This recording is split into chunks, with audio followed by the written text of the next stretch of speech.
Super star அவர்களுடைய வேட்டையன் முதல் பாடல் ஹண்டர் வந்தார் அப்படின்னு சொல்லிட்டு அனிருத் அவர்கள்லாம் போட்டு நம்மளை வந்து குஷியாக்கி விட்டுட்டாங்க.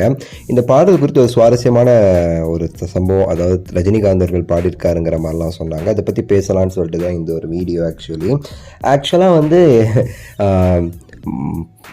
அது என்ன, அந்த ஜெயிலருடைய டைலாக் இருக்குது பார்த்தீங்களா, மனசில் ஆயோன்னு சொல்லிட்டு, அந்த டைலாக்கை வந்து ஒரு ஹேஷ்டாக்காக எல்லா இடத்துலையும் வந்து போட்டுட்ருக்காரு அனிருத் ஆகட்டும், இந்த பாட்டை எழுதின சூப்பர் சுப்பு ஆகட்டும் அண்ட் லைக்கா ப்ரொடக்ஷன்ஸ் ஆகட்டும்.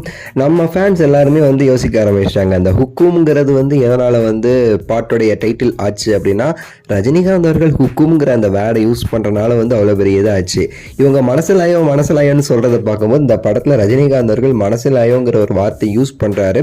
இந்த பாட்லேயும் அந்த வார்த்தை வருது போல் அடிக்கடி எப்படி ஹுக்கும்ல வருமோ அந்த மாதிரி தலைவர் இந்த பாட்டில் வந்து இருக்காரு அப்படிங்கிற மாதிரி எல்லாருமே சொல்லிட்டு இருக்காங்க.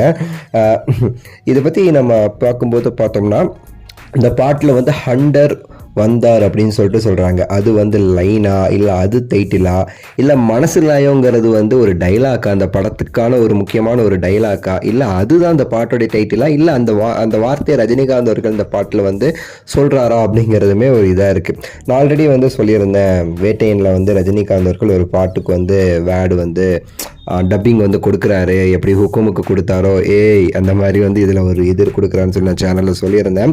இப்போ ஒரு 1 மாதம் முன்னாடி ரிலீஸ் பண்ண அந்த வீடியோ கூட. ஸோ நம்ம சொன்னது தான் நடக்குதுன்னு நினைக்கிறேன். கிட்டத்தட்ட நம்ம கிடைச்ச நியூஸ் படி அப்படி இருக்குன்னு சொன்னாங்க. இப்போ வந்து இவங்க கொடுக்குற அந்த வாய்ஸ் எல்லாம் பார்க்கும்போது வாய்ப்பு இருக்கோ அப்படின்னு சொல்லிட்டு நமக்குமே வந்து தோணுதுங்க. கண்டிப்பாட்டு சூப்பர் ஸ்டார் அவர்களுடைய இந்த ஒரு வேட்டையன் படத்திற்கான அந்த ரெஸ்பான்ஸ் அப்படிங்கிறது இவங்க ரிலீஸ் டேட் அனௌன்ஸ் பண்ண பிறகு எங்கேயோ போயிடுச்சுங்க. அப்படி வந்து எல்லா இடத்துலையும் வந்து வியாபாரம் வந்து ஆரம்பிச்சிட்டாங்க. மிகப்பெரிய ஒரு வியாபாரம் இந்த படத்துக்கு வந்து ஸ்டார்ட் ஆகிருக்கு. கண்டிப்பாக வந்து ஒரு சம்பவம் பண்ணுமோ அப்படின்னு சொல்லி தான் நமக்கு வந்து தோணுது. பார்க்கலாம். ஏன்னா அதெல்லாம் அக்டோபர் 10ங்கிறதெல்லாம் தாண்டி வைங்க. இப்போ வந்து அனிருத் அவர்களுடைய சம்பவம் வந்து எல்லோரும் வந்து யோசிச்சுட்டு இருக்கோம், என்ன பண்ண போகிறாரு அப்படின்னு சொல்லிட்டு. ஏன்னா லாஸ்ட்டு 4 படத்துக்கு வந்து வச்சு செஞ்சு விட்டுருக்காரு அனிருத். பேட்டை, தர்பார், அப்புறம் ஜெயிலர் 3 படத்துக்கு. இப்போ இந்த படத்துக்கும் வந்து மாசா பிஜிஎம்லாம் இருந்துச்சு, வாட்ச் அவுட் கில்லர் அப்படிலாம் சொல்லிட்டு ஒரு சம்பவம் பண்ண போகிறார் அனிருத். இந்த ஃபஸ்ட் சிங்கிள் எந்த மாதிரி பண்ண போகிறாரு, ரஜினி சார் இருப்பாரா இல்லையாங்கிறதுலாம் நீங்கள் என்ன நினைக்கிறீங்கிறத கீழே கமெண்ட்ஸில் சொல்லுங்கள். லைக் பண்ணுங்கள், ஷேர் பண்ணுங்கள், சேனலை சப்ஸ்கிரைப் பண்ணுங்கள். அடுத்த வீடியோவில் சந்திக்கின்றேன். நன்றி, வணக்கம், மகிழ்ச்சி.